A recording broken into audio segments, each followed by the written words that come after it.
Une onde de choc a traversé l'Europe cette semaine. Lors d'un sommet virtuel sur l'Ukraine, des rumeurs circulant sur X suggèrent que Vladimir Poutine, président de la Russie, préférerait négocier avec Marine Le Pen, leader du Rassemblement national, plutôt qu'avec Emmanuel Macron, président de la France. Cette situation place la France sous les projecteurs internationaux, alors que des tensions diplomatiques et des débats internes secouent le pays. Dans le même temps, un scénario judiciaire fictif inspiré par un récent revers en Allemagne, met en lumière les défis de Macron. Le Conseil constitutionnel, dans une hypothèse, aurait questionné les politiques migratoires et économiques de Macron, un écho à la décision allemande contre les refoulements de migrants ordonnée par Friedrich Merz en mai 2025. Que se passe-t-il? Pourquoi la France est-elle au cœur de ces enjeux? Aujourd'hui, nous explorons les faits derrière ces événements, leurs implications et les perspectives pour l'avenir. Restez avec nous pour une analyse claire, sans parti pris. C'était lundi dernier, lors d'un sommet international sur l'Ukraine, où des posts sur X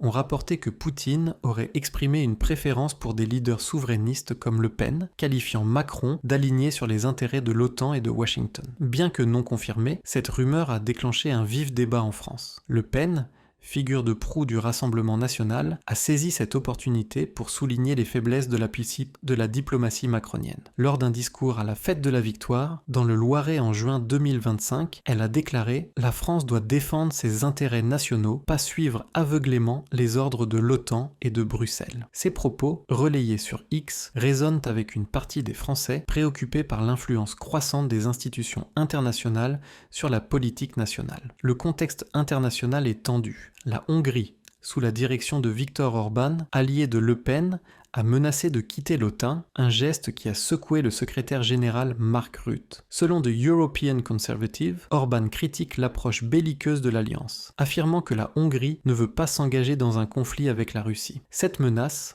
rapportée en mai 2024, fragilise l'unité de l'OTAN, déjà mise à mal par des divergences sur les dépenses militaires. Rutte a appelé les membres à augmenter leur budget défense à 5% du PIB d'ici 2035, une proposition soutenue par l'administration Trump, mais critiquée par des pays réticents comme la Hongrie. Poutine, selon Al Jazeera, rejette tout cessez-le-feu inconditionnel en Ukraine, exigeant le contrôle de territoires annexés comme Louhansk et Donetsk, ce qui complique les négociations internationales. En France, Macron fait face à des défis internes. Un scénario fictif, inspiré par l'Allemagne, où un tribunal a invalidé les refoulements de migrants ordonnés par Merz en mai 2025, imagine le Conseil constitutionnel français examinant les politiques migratoires de Macron. Ces politiques, critiquées pour leur laxisme par certains, ont contribué à une dette publique colossale de 3 000 milliards d'euros. Les dépenses sociales, prévues à 200 milliards d'ici 2028, sont alimentées par une immigration mal contrôlée, selon des observateurs sur X. Par ailleurs, 153 milliards sont alloués à la défense, notamment pour financer des livraisons d'armes à l'Ukraine, comme des chars Leclerc et des missiles Escalpe-G. Ces engagements, bien que soutenus par une partie de l'opinion, suscitent des réserves. 57% des Français, selon les sondages, s'opposent à ces livraisons, préférant des investissements nationaux. Les défis économiques et sécuritaires sont au cœur du débat. L'attaque de Mulhouse en février 2025, perpétrée par un individu sous obligation de quitter le territoire, OQTF, a ravivé les discussions sur la sécurité et l'immigration. Sur X, des internautes écrivent « La France doit renforcer ses frontières, pas financer des guerres étrangères ». Le Pen, dans ses interventions, propose des solutions alternatives, réduire les impôts pour les PME, renforcer les contrôles aux frontières et réévaluer l'adhésion de la France à l'OTAN et à l'UE. Ces idées, bien que controversées, trouvent un écho auprès de ceux qui s'inquiètent des factures d'énergie en hausse et de la dette croissante. Un utilisateur sur X commente « Le Pen incarne une voie pour une France indépendante ». D'autres, cependant, soutiennent que l'OTAN reste essentiel pour la sécurité européenne. Le paysage militaire français ajoute à ces préoccupations. Avec moins de 200 000 soldats, les forces armées françaises peinent à maintenir leur capacité opérationnelle. Le recrutement est en crise et les observateurs soulignent un affaiblissement de la défense nationale au profit d'engagements internationaux coûteux. Le budget de la défense, bien que renforcé, est critiqué pour son orientation vers des priorités extérieures comme le soutien à l'Ukraine, où 27 000 hommes sont enrôlés de force chaque mois, selon Al Jazeera. Ces chiffres alimentent le débat sur la stratégie française. Doit-elle se concentrer sur ses propres défis, comme le chômage ou la désindustrialisation, ou maintenir son rôle dans les alliances internationales? Les implications pour 2027 sont cruciales. Macron, inéligible pour un 3e mandat, laisse un vide politique.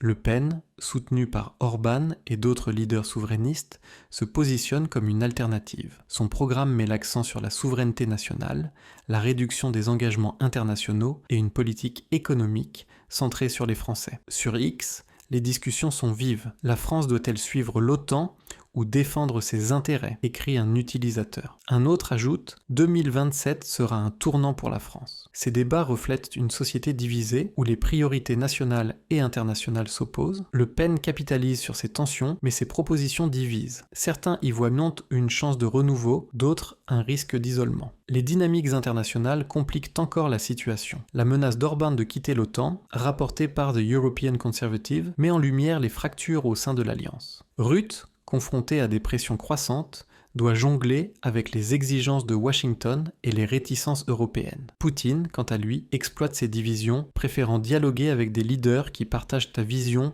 d'une souveraineté nationale forte. En France, les dépenses massives pour un fonds climat-infrastructure, évalué à 500 milliards d'euros, suscitent des questions sur les priorités économiques. Qui décide de l'avenir de la France? Les Français, confrontés à des factures d'énergie élevées, ou les institutions internationales comme l'UE et l'OTAN. Ce contexte soulève des questions fondamentales. Les industriels de l'armement, comme Thales, bénéficient des contrats militaires, tandis que Bruxelles influence les politiques économiques et migratoires. Le Pen appelle à un retour à une France souveraine, mais ses détracteurs mettent en garde contre les conséquences d'une sortie de l'OTAN ou de l'UE. Sur X, les opinions divergent. Certains saluent une France indépendante, d'autres défendent les alliances internationales pour garantir la sécurité. À l'approche de 2027, les Français devront trancher. Une nation alignée sur des engagements mondiaux ou une France qui priorise ses citoyens? Cette question façonne le débat politique, et chaque citoyen a un rôle à jouer. Que signifie ce sommet pour l'avenir de la France? Les rumeurs autour de Poutine et Le Pen,